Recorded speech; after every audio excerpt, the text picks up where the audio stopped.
While visiting Italy, my husband secretly changed our flight details and left without me as a prank. Next day, he started sending me messages when he arrived in the USA. It was so funny. He said, I ignored him for a week until I replied.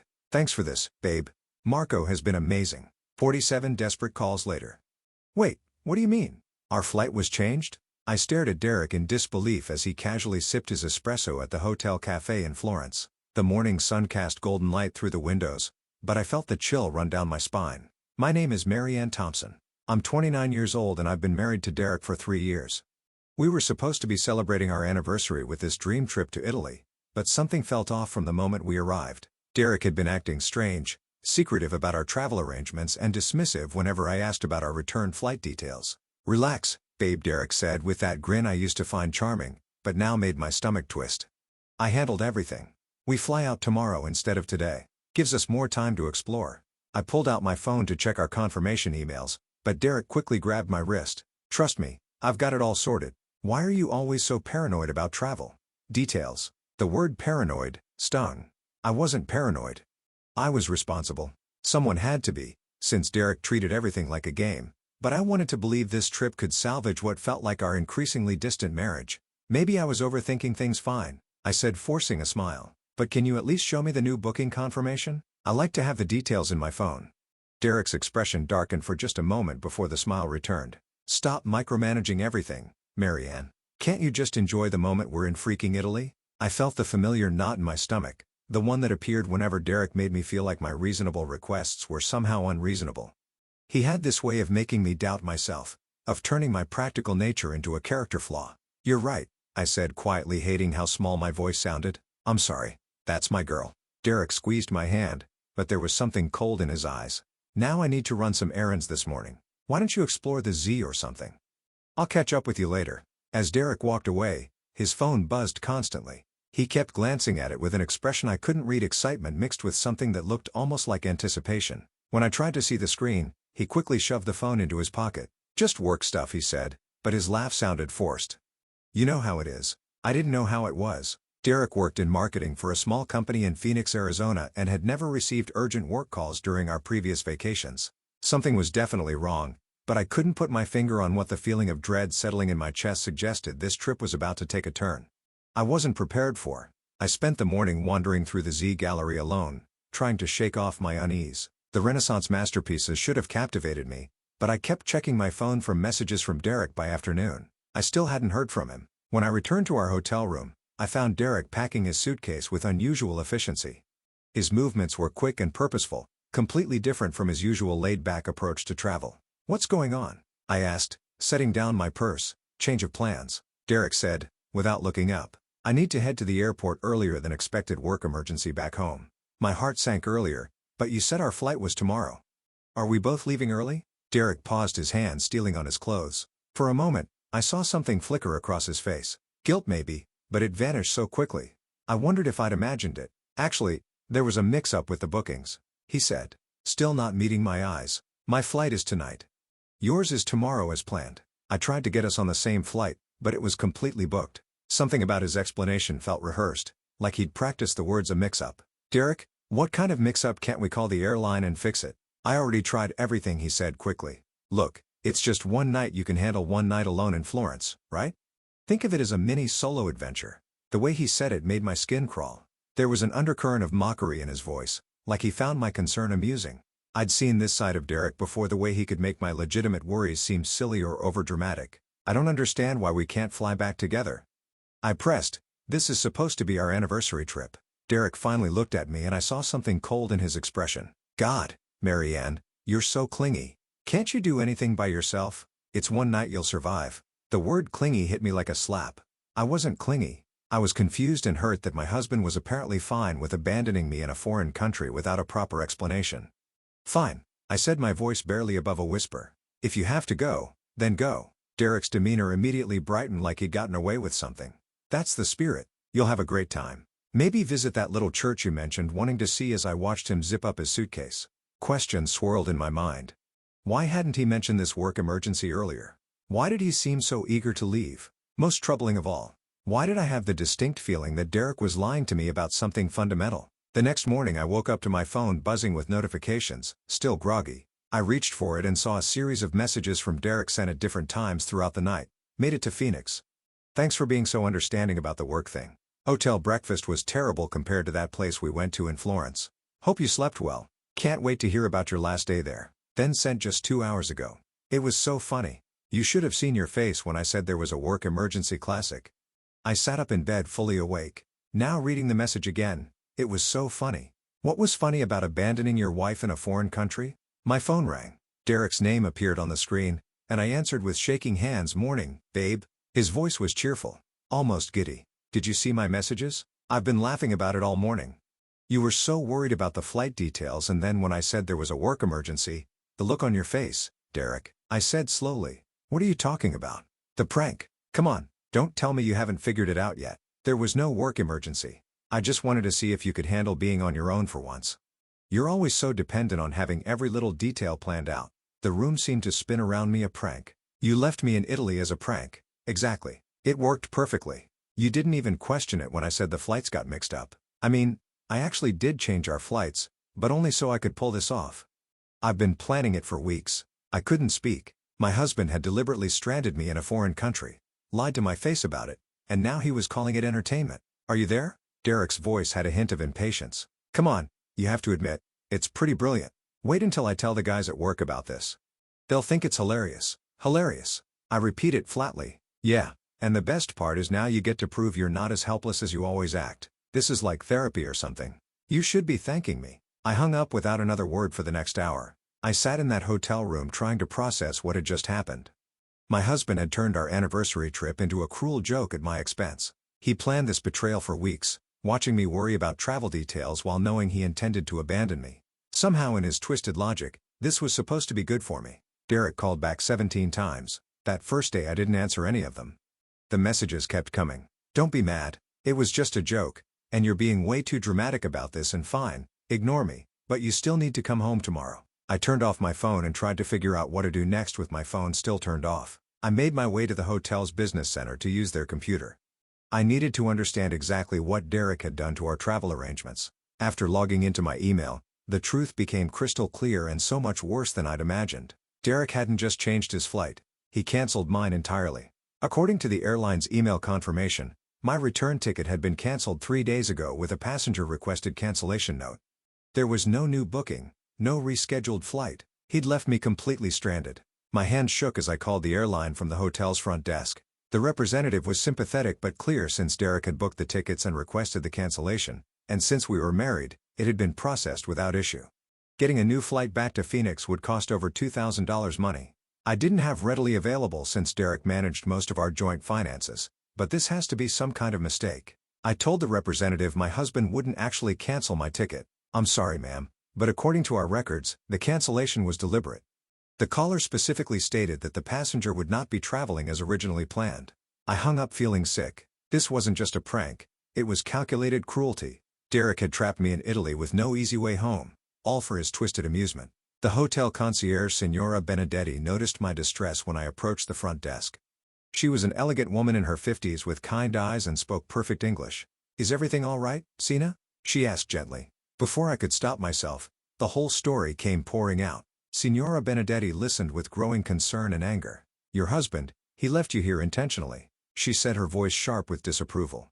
This is not a joke. This is very serious. You are alone in a foreign country with no return ticket. I don't know what to do. I admitted, fighting back tears. I need to contact the American embassy, figure out emergency travel documents, find a way to pay for a new ticket. No, Rob Benedetti said firmly. First you breathe, then you let us help you. My nephew Federico works with tourists in difficult situations, and there is someone else, Marco. He guides tours, but also helps Americans with travel problems. Very trustworthy man. He has helped many people in situations like yours. She made a quick phone call in rapid Italian, then turned back to me.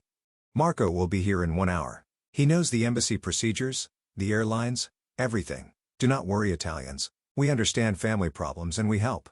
An hour later I was sitting in the hotel lobby when a man approached. He was probably in his early 30s with warm brown eyes and an easy smile that immediately put me at ease.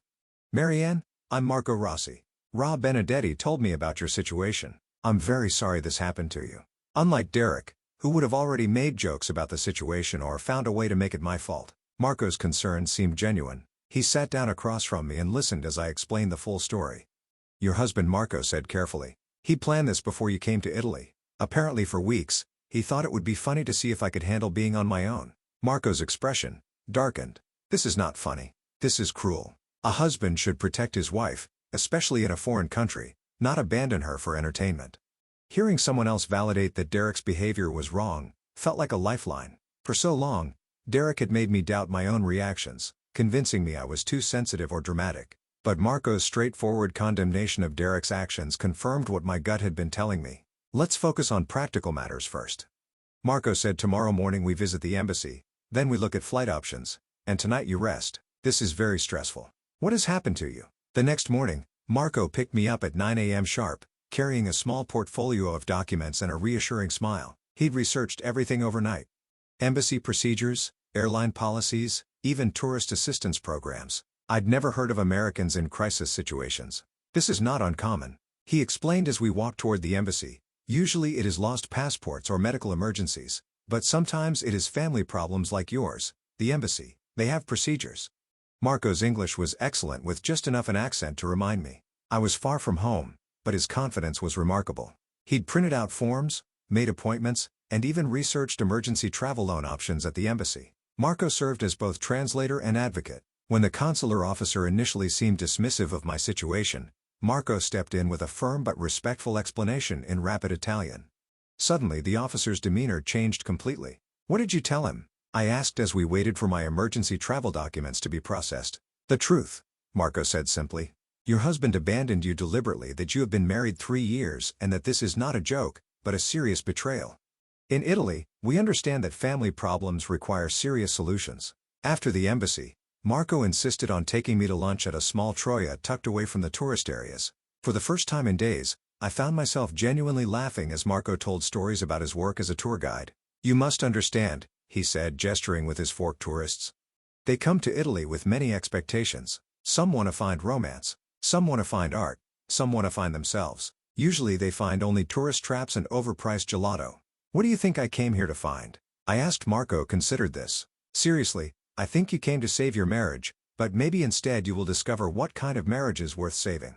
His words hit me with unexpected force. For 3 years, I'd been trying to make things work with Derek, convincing myself that his selfishness was just immaturity, that his cruelty was just his sense of humor. But sitting across from Marco, who treated my problems with genuine concern rather than mockery, I began to see the stark difference between kindness and cruelty. That evening, Marco offered to show me real Florence, the neighborhoods where locals lived, the family restaurants that had been serving the same recipes for generations, the hidden courtyards where teenagers gathered to play guitar. Tourism. It shows you the surface, he explained as we walked along the Rao district. But if you must stay longer than planned, at least see the heart of the city. As the sun set over the Arno River, I felt something I hadn't experienced in years. Peace, not the anxious peace of avoiding conflict with Derek, but genuine contentment.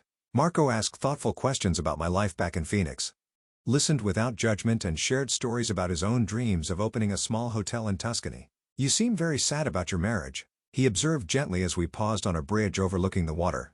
I think I've been sad for a long time. I admit it. I just kept telling myself it would get better, that Derek would grow up, that I was asking for too much. What were you asking for? Respect? I guess kindness. The feeling that my feelings mattered. Marco nodded. These are not too much to ask. These are the minimum for any relationship. When Derek called again that night, 47 calls in total. By now, I finally turned my phone back on, but I didn't answer. Instead, I sat on my hotel balcony watching the stars above Florence and thinking about what Marco had said about minimums and worth saving. Over the next 5 days, Marco became my guide to more than just Florence. He showed me what it felt like to be treated with genuine care and respect. While Derek's idea of romance had been expensive restaurants where he spent most of the meal checking his phone, Marco brought me to his grandmother's favorite bakery at dawn to watch them make fresh cornet, explaining the family history behind each recipe. My Nana, she met my no-no. During the war, Marco said as we shared warm pastries and coffee, she always said, the hardest times show you who people really are. When everything is difficult, you see if someone runs away or stays to help. Every morning, Marco helped me navigate the bureaucratic maze of rebooking flights, dealing with insurance claims, and managing the financial disaster Derek had created. Unlike Derek, who became impatient. Whenever practical matters took time, Marco approached each obstacle with calm determination. Problems have solutions, he would say. Whenever I became frustrated with airline representatives or embassy paperwork, we find a solution step by step. In the afternoons, he showed me hidden gems of the city.